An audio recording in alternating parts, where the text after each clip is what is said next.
In 2025, I'm gonna do a no buy year, which is a challenge in which you're not allowed to spend any money for 1 year, except for the very necessary things that you need to live. Things that we need to live are, of course, very subjective, but first I want to explain why I'm going to do this at all. There are many benefits that I see in this challenge, such as I'll be able to potentially save more money than I usually would, whether it's for anything specific or just in general to feel more financially stable and more free. Which, by the way, saving money for something specific, like when you have an actual goal in mind that you're planning to reach within the next time, is always the best way to save money in my eyes, because, and I know I mentioned this in other videos before, it really is the best tip to make sure to only spend money when necessary, is to ask yourself one question when you're about to buy something. What do I want more? The thing that I'm about to buy or the thing that I'm saving money for? Which is your goal? And 99% of the time, the answer will be the thing that I'm saving money for. So you'll be much more likely to save a lot more money this way. Also, I think it's very interesting to track all of my purchases for a whole year and also to see what I wanted to buy but in the end didn't, because I'm also going to write that down, like all the items I didn't end up buying. Or maybe you just want to become more minimalist and don't buy as many things anymore. But whatever your reason is, I'd say it's definitely worth it. So I'm gonna start with a list of the things I allow myself to buy during the challenge, which includes groceries, drugstore products that are necessary, like shampoo, deodorant, toilet paper, toothpaste, stuff like that. Cleaning products, because obviously I still want to be able to clean my apartment. I will, however, try to use products as multifunctional as possible, so I don't need to buy many different products when I'm running out of something. Supplements, medication, hair color. I do the hair cutting myself, so I don't need to spend money on that. And I will also still dye my hair, so I want to buy a hair color because otherwise it would just look really weird.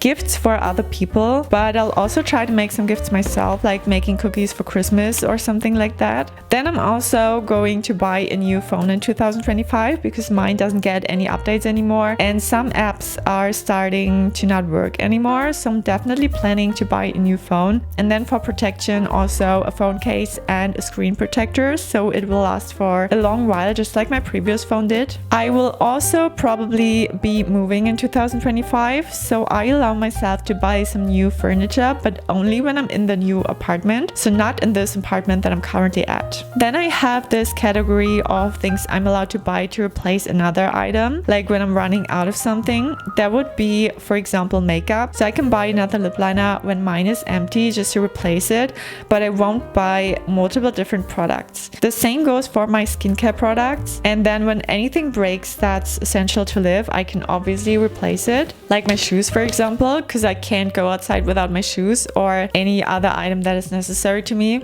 But every time I think I need to buy something new, I'll always ask myself two questions first. One, can I live 1 year without it? And two, can I replace it with another item that I already have? Now here's the list of the things I do not want to spend money on in 2025. Any kinds of books or movies, eating out or ordering food. Out of all the points, I think this is the one I almost spend most money on, even though I don't really spend a lot on it, but I just love eating sushi, and if I make it myself it just doesn't taste the same, so that's why. Jewelry, then also clothes, unless it's something I necessarily need to replace, because currently I only have one pair of sneakers and one pair of boots. But other than that, even if I had less pieces than I have at this point, I think I'd still be fine. And also traveling. I don't really think this will be an issue for me, since I'll probably be busy this year looking for a new apartment anyway. And I like to take my time with these things. I don't like to rush it, so then I can spend more time visiting different apartments. And I also enjoy even just going for a walk or being in nature, and these things don't even cost any money.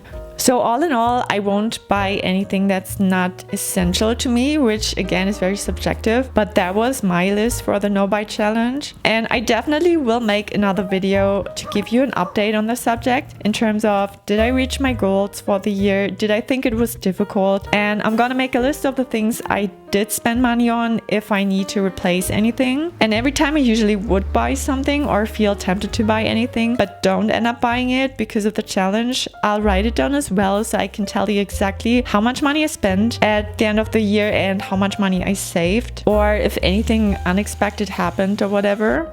So yeah, that's the plan for the next year. Thank you so much for watching, and I see you in the next video.